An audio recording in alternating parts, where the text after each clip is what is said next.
Let me ask you, Ms. Secretary, because you made headlines back in February when you made this controversial statement when you were campaigning with Secretary Clinton. Listen to this. I'd like to get your reaction. Just remember, there's a special place in hell for women who don't help each other. That struck a chord with a lot of women, a negative chord. They basically came back and said, okay, so I should be voting for Hillary to help Hillary instead of voting for the right person to lead the free world? What did you mean by that? Well, let me just say this, Marie. I have used that statement now for 2 decades. It even ended up on a Starbucks cup. I should not have used it in the context of voting. But I do think women should help each other. I think it's not that easy. I think we need to have a discussion about it, but I should not have used it in that context. But why is voting for Hillary Clinton helping women? Well, I actually believe that she has done more for women and wants to do more for women than anybody else. I mean, she has got it. She's equal pay for equal work. She wants to really make sure that we have choices about what we do, and women's health issues, generally being supportive of women. There is nobody that is running that has a better record on women, but I should not have said it in terms of voting. Why do you think she's having a problem with such trustworthiness? People don't trust her. Women and men. Well, I do, and I think the bottom line is she is somebody that has worked on behalf of her country for a very long time. She is somebody that is dogged in pursuing what is right in terms of helping in this country, in terms of jobs, women, health issues, children. That is what she's been doing. And I know what her reputation is abroad, in that she knows how to respond to foreign policy problems. You know, we have an opportunity to do something that we haven't had before, which is to have somebody that can be president on day one, who can be commander-in-chief and understand what is going on in domestic and foreign policy. And there are not a lot of people that can do both. One of the issues is this FBI investigation right now over her email. You were Secretary of State. Do you think Hillary Clinton put the nation at risk by having a private email server in her home? I do not, no. But I think that she has said that that she's sorry that she did this. But I think that it is overstating the case, and the whole intelligence issue is that different agencies rate different intelligence in different ways.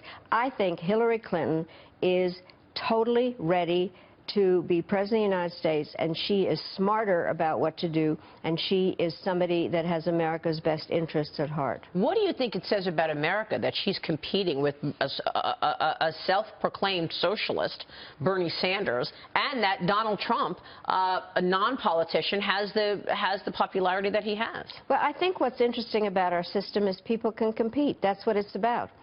We do not want authoritarianism in this country, because that is what is going on in other countries where people can't compete. And so I think the competition is fine. I also do think that our voters are people that want to know what's going on. I wish that there were ways to have them be more informed on the issues. And what I'm upset about in this campaign, I love issues, obviously, and I love politics. I don't think politics should be about people calling each other names. I think it's really disrespectful, the kind of language that's going back and forth.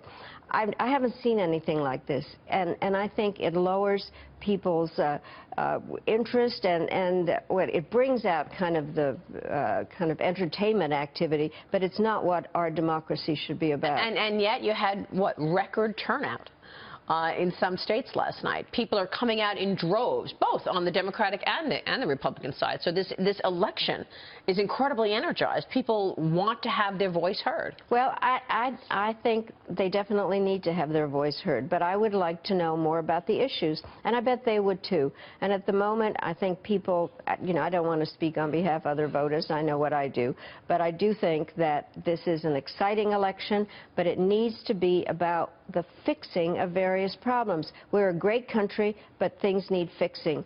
Infrastructure needs fixing. Jobs need fixing. And our reputation and our work abroad is something that's very important. Let me real quick turn back to policy for a moment before we say goodbye, and that is the policy around ISIS and our Middle Eastern policies right now. There is a feeling that we do need a coalition, that our Middle Eastern friends need to work with us to take down ISIS, and yet Lindsey Graham, John McCain, others have said that in order to get this coalition, we need to take Assad out of Syria. Do you agree with that? Well, that has been something that we have wanted to do, but the question is when and how.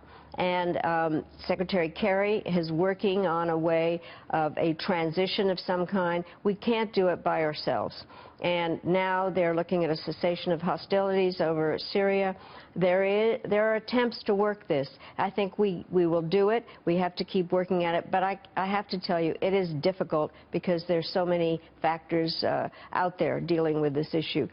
And we have said that Assad needs to go. The question is how and when and under what circumstances.